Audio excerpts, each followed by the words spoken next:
അപ്പോൾ ഗൈസ് നമ്മളെന്തായാലും ഇവിടെ ഡയമണ്ട് മൈൻ ചെയ്തുകൊണ്ടിരിക്കുന്നത് 40 ഡയമണ്ടായി.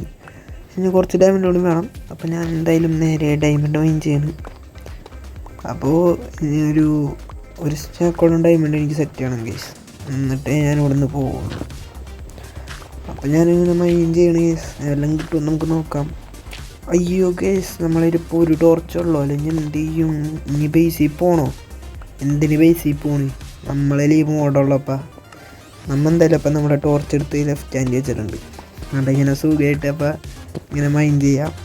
അപ്പോൾ ഇതിൻ്റെ ബാക്കി ഡീറ്റെയിൽസ് അറിഞ്ഞാലോ? ഓക്കെ വാ. അപ്പോൾ ഗൈസ്, നമ്മൾ നേരത്തെ പറഞ്ഞ പോലെ തന്നെ നമ്മൾ ഇന്നൊരു മോഡ് വീഡിയോ ഇട്ട് വന്നിരിക്കുന്നു. ഇതെന്താണെന്ന് വെച്ചാൽ കണ്ട, ടോർച്ചിന് ഡൈനാമിക് ലൈറ്റ്. അതായത് ഈ ജാവേത്തൊക്കെ പോലെ ടോർച്ച് കൈ പിടിച്ച് തിളങ്ങിക്കൊണ്ട് നിൽക്കും. പ്ലേസ് ഒന്നും ചെയ്യണ്ട, കണ്ട കയ്യിലിരുന്നുകൊണ്ട് കണ്ട പെട്ടപ്പനായിട്ട് ഇതിനെ നല്ല വെട്ടം കിട്ടും. അതിപ്പോൾ എവിടെയെങ്കിലും വെച്ചാലും നല്ല വെട്ടം കിട്ടും. അതുപോലെ തന്നെ നമുക്ക് ഈ ടോർച്ച് എടുത്ത് നേരെ നമ്മുടെ ലെഫ്റ്റ് ഹാൻഡിലും വെക്കാൻ പറ്റും. ജാവേത്ത പോലെ ലെഫ്റ്റ് ഹാൻഡിൽ വെച്ചാൽ നല്ല പോലെ വെട്ടം കണ്ട ജാവേത്ത പോലെ കിട്ടും. അപ്പോൾ നമുക്ക് സുഖമായിട്ട് മൈനിങ് ഒക്കെ ചെയ്യാം. ഒരു ടോർച്ചുള്ളിൽ തന്നെ ഇങ്ങനെ സുഖമായിട്ട് മൈൻ ചെയ്യാം.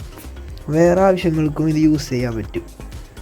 കണ്ട ജാവേത്ത ഫീച്ചർ നമ്മളെ പോക്കറ്റ് എഡിഷനിലേക്ക് എടുത്ത് തന്നെ. അപ്പോൾ ഈ ഒരു മോഡ് നിങ്ങൾക്ക് വേണമെങ്കിൽ നമ്മളെ ഡിസ്ക്രിപ്ഷനിലുള്ള ലിങ്ക് വെച്ച് ഡൗൺലോഡ് ചെയ്ത് നിങ്ങൾക്ക് സെറ്റ് ചെയ്യാവുന്നതാണ്. അതിൽ സിപ്പ് എന്നുള്ള മാറ്റി MC പാക്ക് ആക്കി സെറ്റ് ചെയ്യാം. നമുക്കിത് പ്ലേസ് ചെയ്യാനൊന്നും പറ്റില്ല, ലെഫ്റ്റ് ഹാൻഡ് മാത്രം വെക്കാൻ പറ്റുള്ളൂ, ടോർച്ച് മാത്രം. പിന്നെ വേറൊരു വീഡിയോ ഇട്ടാണ്. Okay, by.